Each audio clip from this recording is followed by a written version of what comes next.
Something that we talked about last week when LA County Sheriff Alex Villanueva was here was that this city and this county needs police officers and firefighters. And if a significant number of them were essentially to walk off the job because of this, that would be a major public safety issue for LA. And then if things start happening because of that, that could be dangerous as well. And then walk off the job because, and if a significant here, but the danger is, and that city government leaders were afraid of them, and so they gave in. Yeah, and he ends it with, anyone around here have a spine? And when we move the goalpost for these vaccine mandates, it sort of makes it even more flimsy. But the danger is, and this is something Fire department showed 26% of LAFD sworn members are not vaccinated. LAFD says the department has received 108 medical exemptions and 389 religious exemptions. Among the crowd today was Los Angeles City firefighter John Knox, a leader for Firefighters for Freedoms. He didn't want to be told what to do by the city or the department. And he joins us live now, and he works as a firefighter, also as a paramedic. First off, thank you for your service to our city. Thank you. Thank you. What is your main point that you want everybody to know when it comes to vaccine mandates? It's not even just vaccine mandates, it's mandates in general. The city came down with this mandate, and the mandate itself is unconstitutional. It violates the California Constitution, Article 1, Section 1. We do have rights in this country. This is not a law. It was never legislated into law, and anything that is repugnant to the Constitution is illegal. And in this country, and especially this state, the gold standard has been since 1973, my body, my choice. And so what is the difference at this point? I'm not terminating a life. I'm not doing anything like that. I'm just saying that I have a constitutional right, as well as you, a citizen, no different than me, have that same right to make the choice as to what is being put into my body. It's not the government or these bureaucrats' decision to tell me what I have to put in my body. But arguably, you already do put some vaccines in your body because in order to become a firefighter, to work for the city of Los Angeles, there are some vaccine requirements. We asked Captain Eric Scott of LAFD what vaccine requirements you have to get to join LAFD, and this is what he told us. Or the city of LA requires a tuberculosis test for our members that went to paramedic school. In addition to TB, MMR is required. MMR, measles, mumps, rubella, that's what that stands for, of course. So, John, you have those shots. What's the difference between those shots and the COVID-19 vaccine? This is about the fact that those shots I had when I was a child. And at this point in my life, as an adult, I have the ability to make that decision for myself. There's no one gets the right to tell me what I can do with my body, period, or whether I'm vaccinated or unvaccinated. This isn't a vaccine versus unvaccinated issue. This isn't a political issue, left versus right. This is about a freedom of choice. It's my right to choose. But the Supreme Court for years, though, has found that it is constitutional for, like, school districts, like you're talking about, to put something in place for MMR vaccines. So, I mean, so it's constitutional for you to get it as a kid and be forced to do that to go to public school, but not to work as an adult? You're forcing me at this point to take an experimental drug, okay? This is under emergency use authorization. There's 170... It's not, though. It's not. The Pfizer vaccine is not under emergency use authorization anymore.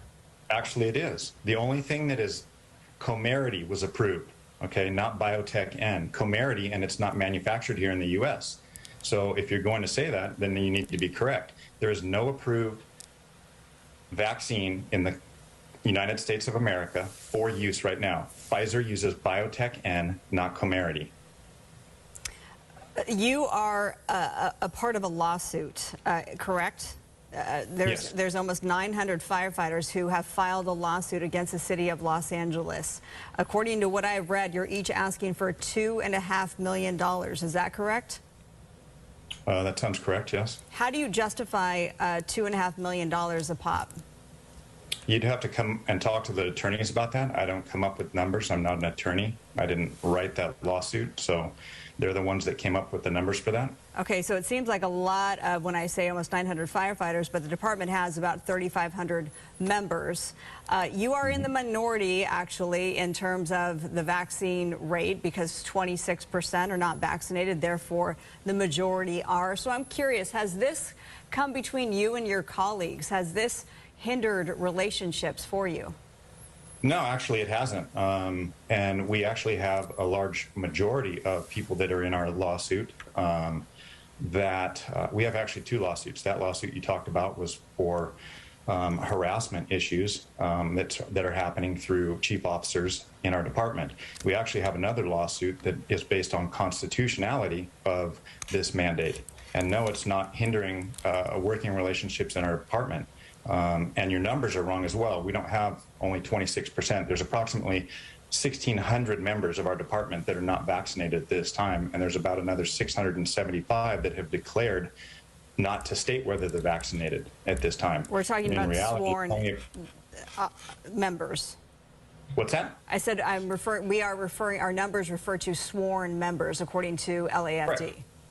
Yeah, according to LAFD, we have approximately 1,600 members that are unvaccinated in our department.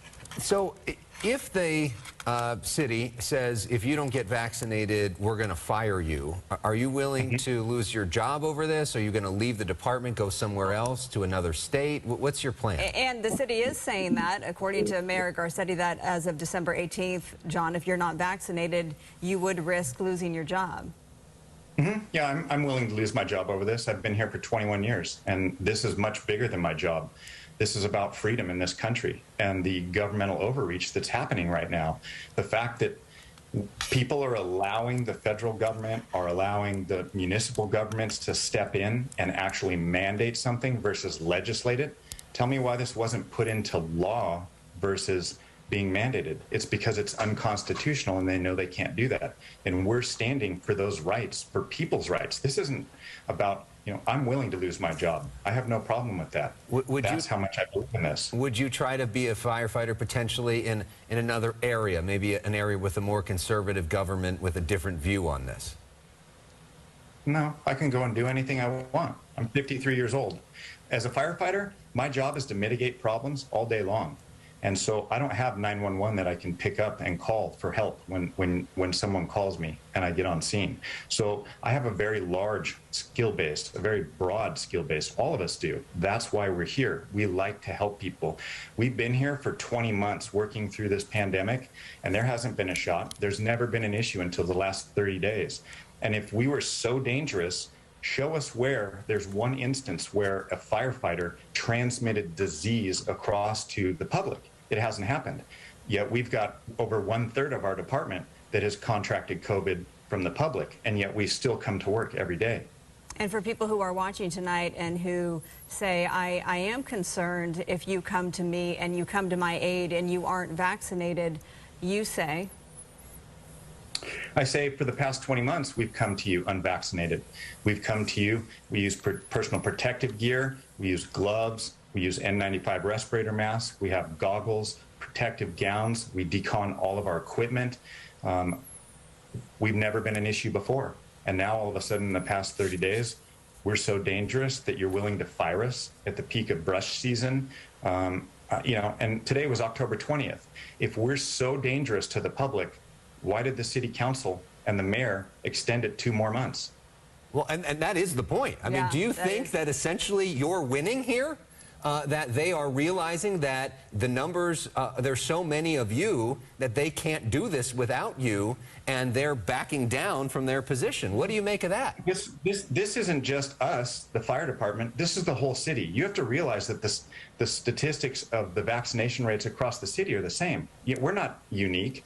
And there's 27 different agencies in the city. So you're telling me you're going to fire over 50% of your workforce? Tell me what the citizens of Los Angeles, how safe they're going to be when the Santa Ana's pickup and Department of Water and Power has 50% cuts. Sanitation, who's going to pick up the trash when only 24% of their department is vaccinated? I mean, it doesn't make any sense. Yeah, we have not independently confirmed all of those vaccination numbers, but the bottom line point is there are a significant number of people who have not been vaccinated, and the city had to adjust because of that, because they realized that they had a problem if they tried to enforce this thing. We appreciate your service to our city over those 21 years. I just wanted to make a quick clarification, John, to your point about not having full authorization from the FDA in this country. On the FDA website, it does say that the vaccine has been known as Pfizer and will now be marketed as Comirnaty for the prevention of COVID-19. So it's one of the same. They're not. They're two totally different. Comirnaty is different than Biotech N, and that's what is being injected into people right now. They're two completely different vaccines. You can go to our website at firefightersforfreedom.org, and we have 171 clinical trials up there. We have the 20 clinical trials that are going on right now. None of them are over. They're going to be continuing for at least another 2 years. We have over 36,000 VAERS reports on there that show those are governmental reports. Those aren't our reports. I mean, there's enough information on our website for you to make an informed decision if you want to go ahead and get a shot or you don't. That's what we're about. We're here to let people make a decision for themselves. That's what we stand for. Yep, and you can also go to fda.gov as well to learn more. And obviously this is an emotional thing. Obviously people have a lot of opinions on this, and our show is about letting people express their opinions and hearing people out. So we appreciate you coming on and sharing your perspective. Thank you for having me on. Thank you very much. Thank you. Appreciate it. You guys have a great evening. You too. You All too. right, still to come. Some consumers are panic buying, making the supply chain crisis